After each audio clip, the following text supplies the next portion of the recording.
Dans ce pays musulman qui a décrété 2019 année de la tolérance, la venue du pape est d'abord tournée vers le dialogue interreligieux. Dès lundi, François rencontrera Ahmed Al-Tayeb, son ami et cher frère comme il l'appelle, recteur de l'université égyptienne d'Al-Azhar, considérée comme la plus haute autorité de l'islam sunnite. Il est au contraire, lui, dans une ligne très franciscaine, jésuite, c'est-à-dire il faut séparer le politique du religieux, et donc c'est à ce titre-là qu'il peut y avoir un dialogue avec toutes les religions, et notamment toutes les différentes formes de l'islam.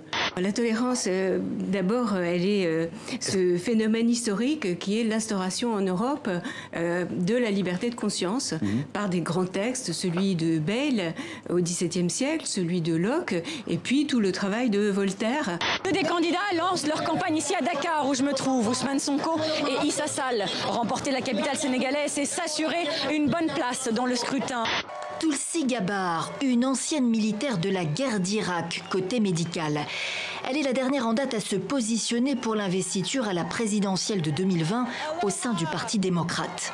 On peut dire qu'une femme a plus de chances d'accéder à la Maison-Blanche aujourd'hui qu'il y a 2 ans lors de la présidentielle de 2016, surtout face à Donald Trump. Nous sommes à l'ère MeToo, la domination masculine dans le domaine du pouvoir a été largement dénoncée, mise à mal, et le comportement de Donald Trump vis-à-vis des femmes, sa misogynie, sa goujaterie, passée et présente, a renforcé le vote des femmes contre lui. En Europe, nous sommes des utopistes. Nous sommes des utopistes et nous manquons de pragmatisme.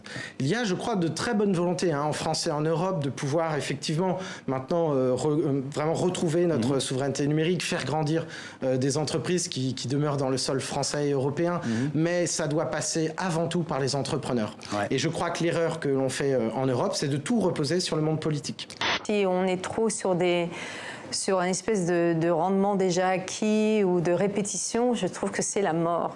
Bouleversé parce que les acteurs qui étaient avec moi dans la catégorie, c'est juste des acteurs qui sont incroyables.